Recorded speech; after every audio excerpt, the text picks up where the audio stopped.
Even China isn't convinced it can replace the US. There's a hardening view in Washington that China seeks to supplant the United States as the leading world power and remake the international system in its illiberal image. China has of course fed these fears by building up its military, pressing disputed territorial claims, partnering with a revanchist Russia and with its own rhetoric. President Xi Jinping of China has vowed to thwart what he views as US-led efforts to contain, encircle and suppress China, and has said, capitalism will inevitably perish and socialism will inevitably triumph. But such ideological proclamations are in part motivated by insecurity. Most communist states have collapsed, and the Chinese leadership fears being next, and are meant more to instill domestic confidence and loyalty to the party than to reflect actual policy or fixed beliefs. Ideology in China is itself malleable, rather than a rigid cage that determines policy, and has been continually tweaked to justify the maintenance of one-party rule through decades of great change.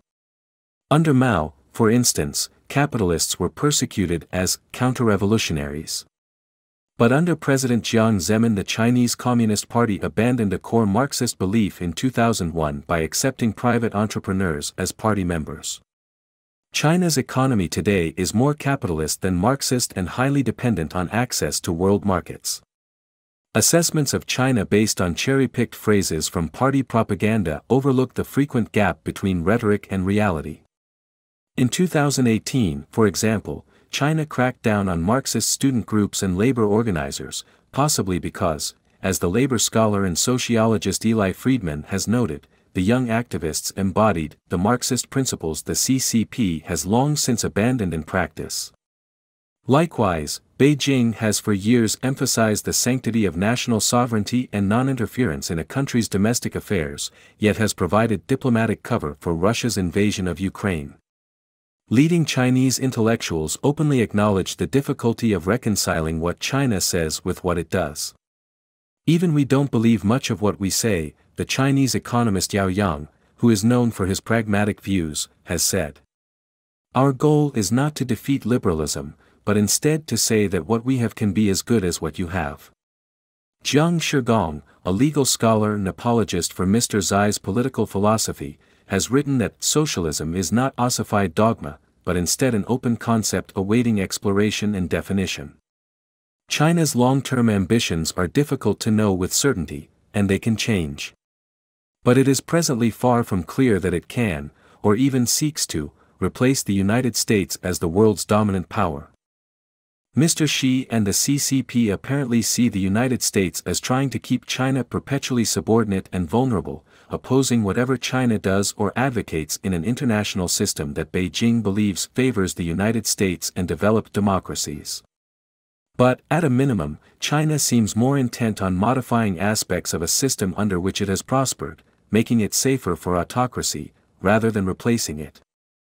Mr. Xi often couches this effort in his political slogans like the China Dream and a shared future for humankind. But there is continuing debate in China over what these visions really mean and what costs and risks China should accept in seeking global leadership. China's overseas development largesse, for example, is limited by the imperative of addressing its own persistent development needs at home, research by the scholar Min Yi has shown. Same for other key Chinese strategies for widening its influence. Its efforts to internationalize the renminbi and reduce dollar dominance are constrained by the tight grip it keeps on the currency's value, as well as other capital controls. These policies help stabilize its economy and prevent capital flight, but they limit the renminbi's global appeal. U.S. concerns often center on the legitimate fear that China could attack Taiwan. But despite menacing Chinese military exercises meant to deter the self-ruled island from moving closer to formal independence, many experts believe that Beijing still prefers to achieve its long-standing objective of peaceful reunification through measures short of war. China could lose in a war and face international sanctions and supply chain disruptions. These would be economically and politically devastating, jeopardizing Mr. Xi's prime objectives of regime security, domestic stability and national rejuvenation.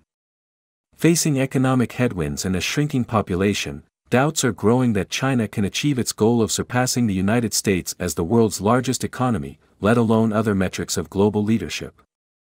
There is broad recognition within China that it remains militarily, economically and technologically weaker than the United States, and that further modernization depends upon continued access to international technology, capital and markets within a stable economic order. It is impossible for America to contain the rise of China, the influential Chinese scholar Huang Renwei has noted, and it is equally impossible for China to quickly surpass America. Chinese rhetoric about global governance reform has resonated in many developing countries that also see international institutions as tilted against them.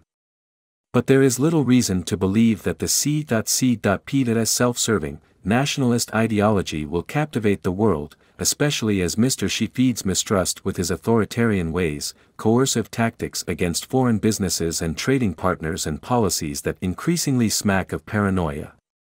China tends to be viewed more favorably in parts of the developing world. But that owes more to economics than to ideas, and its overseas investments have often been criticized for lacking transparency, saddling poor countries with debt, as well as environmental and other concerns. The United States must continue to discourage and hedge against more threatening Chinese behavior, including bolstering Taiwan's capacity to resist coercion.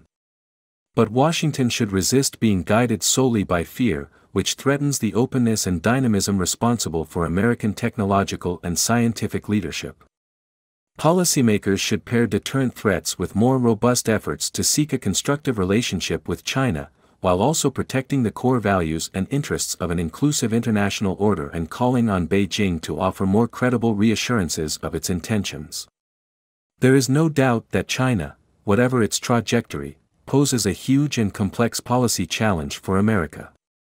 But exaggerating fears of an existential struggle increases the likelihood of conflict, crowds out efforts to tackle shared challenges like climate change, and creates a with us or against us framing that could alienate the United States from allies and much of the world.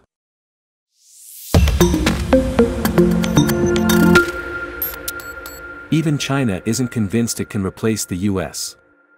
There's a hardening view in Washington that China seeks to supplant the United States as the leading world power and remake the international system in its illiberal image. China has of course fed these fears by building up its military, pressing disputed territorial claims, partnering with a revanchist Russia and with its own rhetoric. President Xi Jinping of China has vowed to thwart what he views as